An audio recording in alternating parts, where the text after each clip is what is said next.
بسم اللہ الرحمن الرحیم۔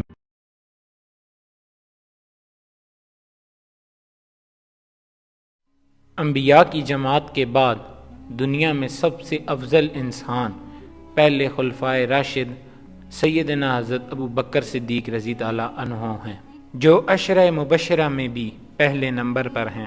ارشاد نبوی صلی اللہ علیہ وآلہ وسلم ہے کہ جتنا مجھے ابو بکر کے مال نے فائدہ دیا اتنا کسی اور کے مال نے نہیں دیا۔ ابو ہریرہ رضی اللہ عنہ سے روایت ہے کہ نبی کریم صلی اللہ علیہ وآلہ وسلم نے فرمایا، مجھ پر جس کسی کا احسان تھا میں نے اس کا بدلہ چکا دیا سوائے ابو بکر کے۔ مجھ پر ابو بکر کا احسان باقی ہے، اس کا بدلہ اللہ تعالیٰ ہی قیامت کے دن ادا کرے گا۔ آج ہم انہی کا تذکرہ کریں گے۔ حضرت ابو بکر صدیق رضی اللہ عنہ 573 عیسوی میں پیدا ہوئے۔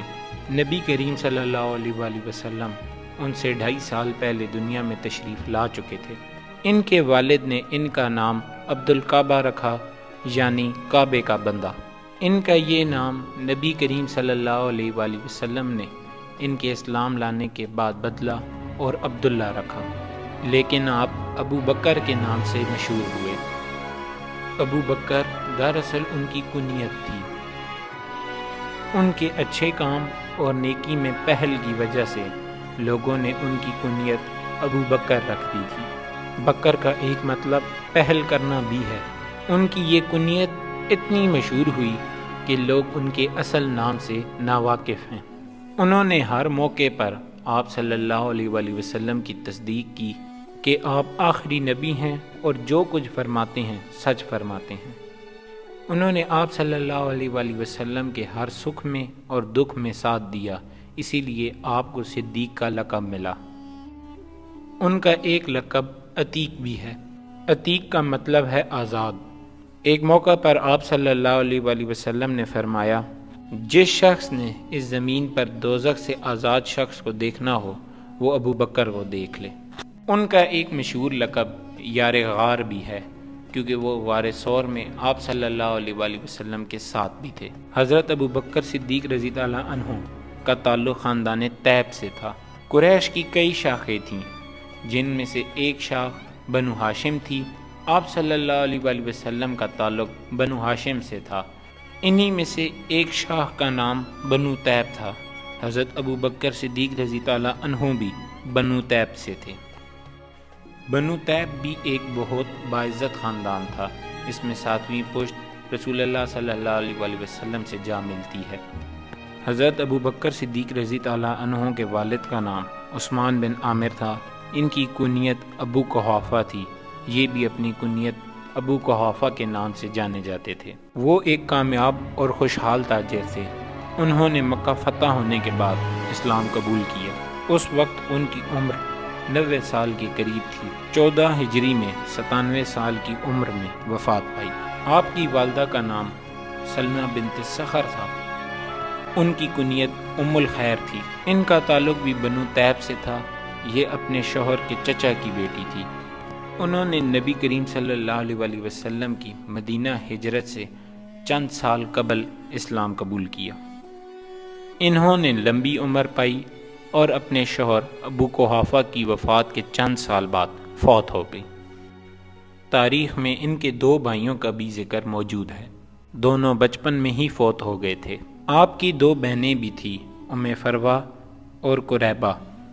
ام فروہ کی شادی اشاش بن قیس سے ہوئی اور قریبہ کی شادی مشہور صحابی قیس بن سعد سے ہوئی۔ جب حضرت ابو بکر صدیق رضی اللہ عنہ پیدا ہوئے تو ہر طرف شرک کی تاریخیاں چھائی ہوئی تھی۔ لوگ پتھر اور لکڑی کے بتوں کی پوجا کیا کرتے تھے۔ حضرت ابو بکر بچپن سے ہی بہت ذہین اور نیک تھے۔ ہوش سنبھالا تو ماں باپ کو بتوں کی پوجا کرتے دیکھا، لیکن کسی نے بھی آپ کو بتوں کی پوجا کرتے نہیں دیکھا۔ اس وقت عرب میں پڑھنے لکھنے کا رواج نہیں تھا۔ حضرت ابو بکر پڑھے لکھے لوگوں میں شامل تھے۔ لڑنے کا طریقہ اور ہتھیاروں کو استعمال کرنے کا بھی طریقہ سیکھا تھا اور تجارت کرنا بھی سیکھ لیا تھا۔ وہ کبھی کسی نشے والی چیز کے قریب نہیں گئے، نہ کبھی کسی برے کام میں حصہ لیا۔ 18 سال کی عمر میں انہوں نے تجارت کا پیشہ اختیار کیا۔ وہ یمن، شام، عراق وغیرہ جاتے، وہاں سے کپڑا لا کر بیچتے۔ وہ اپنی سچائی اور ایمانداری کی وجہ سے بہت جلد دوسرے تاجروں کو پیچھے چھوڑ گئے۔ اس وجہ سے وہ دولت مند ہو گئے اور مکے کے رئیسوں میں ان کا شمار ہونے لگا۔ جتنی دولت آپ کے پاس تھی اتنے ہی سخی تھے، نرم دل تھے، لوگوں سے وہ دولت مند ہو گئے اور مکے کے رئیسوں میں ان کا شمار ہونے لگا۔ جتنی دولت آپ کے پاس تھی اتنے ہی سخی تھے، نرم دل تھے، لوگوں کے ہمدرد تھے، بھوکوں کو کھانا کھلاتے، ننگوں کو کپڑے پہناتے، بیواؤں اور یتیموں کی مدد کرتے، کبھی جھوٹ نہیں بولتے، شراب اور بتوں سے سخت نفرت تھی۔ آپ عربی زبان کے اچھے عالم بھی تھے اور کبھی کبھار شعر بھی کہہ دیتے تھے۔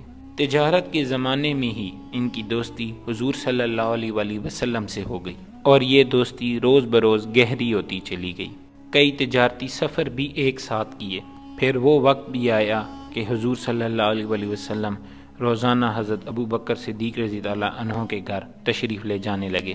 آپ صلی اللہ علیہ وآلہ وسلم نے 40 سال کی عمر میں جب نبوت کا اعلان فرمایا تو سب سے پہلے 4 نیک لوگوں نے اسلام قبول کیا۔ ان میں سے 3 تو آپ کے گھر کے تھے، یعنی حضرت خدیجہ رضی اللہ عنہ، حضرت علی رضی اللہ عنہ، حضرت زید بن حارثہ رضی اللہ عنہ۔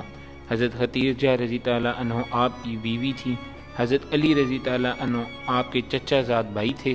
اس وقت ان کی عمر 10 برس تھی، اور حضرت زید بن حارثہ رضی اللہ عنہ آپ کے منہ بولے بیٹے تھے۔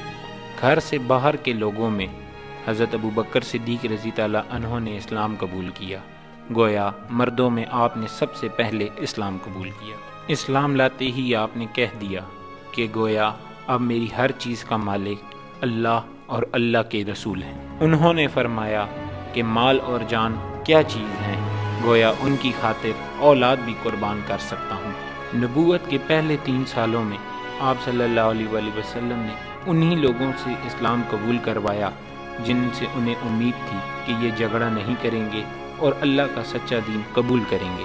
اس کام میں حضرت ابو بکر صدیق نے آپ کا پورا ساتھ دیا۔ حضرت ابو بکر صدیق رضی اللہ عنہ کی زندگی کے حالات و واقعات جاری ہیں۔